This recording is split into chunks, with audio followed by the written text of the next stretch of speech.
Bonjour et bienvenue dans les défis à petit prix. Alors comme chaque jeudi, je relève un défi que tu m'as lancé pour t'aider à cuisiner à petit prix.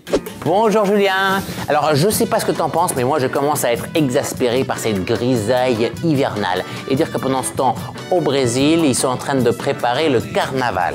Alors tu vois, je te propose de nous mettre à l'heure brésilienne et de relever le défi de Sofia qui te propose un menu brésilien pour moins de 5 €. Qu'est-ce que t'en penses Julien? Alors j'en dis, comment résister à un tel défi? Alors ça tombe bien parce que j'ai déjà une idée de menu. Alors pour commencer, bolinhos de bacalao, ensuite moqueca de colin au lait de coco et pour finir un pudding de leite condensado ou plus vulgairement des petits flancs au lait concentré. Allez, c'est parti, samba! Pour les bolinhos de bacalao pour 4 personnes, on va avoir besoin de 500 g de morue dessalée surgelée, 500 g de pommes de terre de consommation à chair blanche, un oignon jaune, 2 gousses d'ail, un demi-bouquet de persil, 3 œufs de poule élevés en plein air, un peu de farine de blé pour pâtisserie et cuisine, de l'huile pour friture et finalement du poivre. Allez, c'est parti, on cuisine. Alors on pèle les pommes de terre, on les coupe en gros morceaux et on les couvre d'eau froide dans une casserole.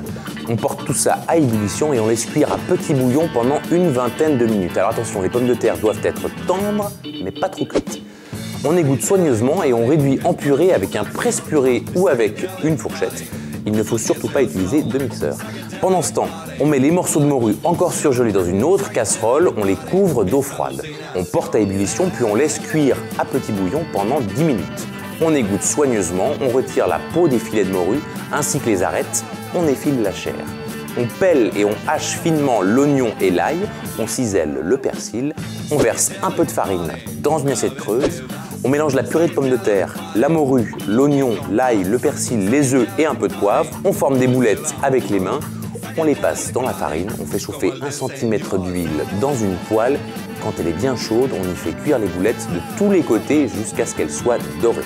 On les dépose sur un plat tapissé de papier absorbant et on les déguste sans tarder. Ah, quelle bonne idée de nous rendre visite! Vous allez voir, le carnaval n'a pas encore commencé, mais ici c'est toujours la fête. Et d'ailleurs, je compte bien garder dans nos assiettes cet esprit de fête. Regarde plutôt. Alors pour le moqueca de colin au lait de coco, pour 4 personnes, on va avoir besoin de 1 kg de filet de colin sauvage sans arête surgelé, 2 citrons verts, 3 oignons jaunes, 4 gousses d'ail, un poivron vert, une petite boîte de tomates entières pelées au jus, 40 centilitres de lait de coco, un bouquet de coriandre fraîche, de l'huile d'olive, du sel, du poivre. Et puis alors pour le service, 400 g de riz long grain incollable.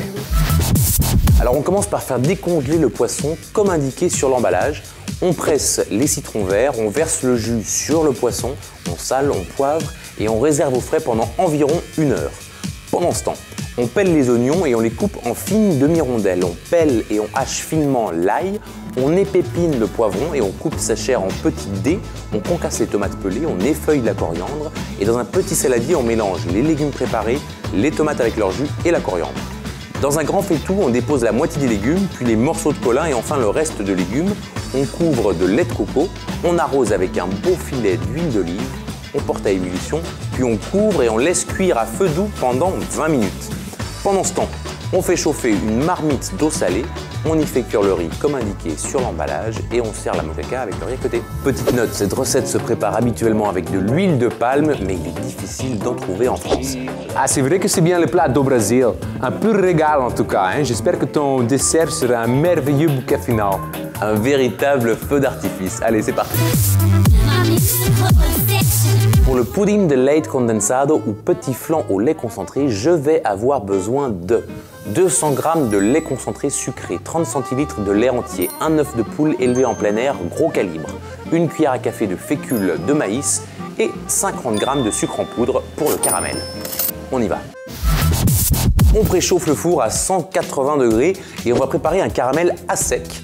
On met le sucre en poudre dans une casserole, on fait chauffer sur feu moyen sans remuer et quand le sucre est fondu et doré, on le retire du feu, on le mélange en remuant la casserole pour le rendre homogène puis on le verse dans 4 ramequins. Dans un blender, on va réunir le lait concentré, le lait entier, l'œuf et la fécule de maïs. On mixe pour obtenir un mélange homogène. On répartit ce mélange dans les ramequins. On les place dans un plat et on remplit ce dernier d'eau bouillante. On enfourne pour 40 minutes. Pour vérifier la cuisson, on touche délicatement le centre des flancs. Il doit légèrement résister à la pression. Si ce n'est pas le cas, on prolonge la cuisson par tranche de 5 minutes. On laisse ensuite refroidir, puis on réserve au frais pendant quelques heures. On démoule sur des petites assiettes après avoir passé une lame de couteau sur les parois des ramequins. Waouh! Époustouflant, ébouriffant, explosif! Un menu brésilien pour moins de 5 € par personne! Oui, là on peut pas rentrer maintenant, hein. T'as vu l'ambiance? Moi je rentre pas. Oui, mais attends, non, tu peux pas rester là. Faut que tu rentres avec moi parce que moi, sans toi, qui est-ce qui me lancera les défis? Qui est-ce qui m'aidera à les réaliser? Tu m'es indispensable, hein, à contrôler mes comptes, à vérifier toutes les dépenses jusqu'au moindre centime, c'est important. Parce que sans ça, moi, je ne peux pas réussir les défis comme celui de Sofia et le menu brésilien à moins de 5 €. Oui, c'est vrai que je suis un peu le leader ici, hein. Voilà. T'as raison. Rentrons, mon fidèle acolyte. Et si toi aussi tu aimes la samba, abonne-toi à la chaîne Marmiton, regarde notre épisode, ou tu peux aussi laisser un commentaire. Allez, adeu! My musical obsession. The power expression.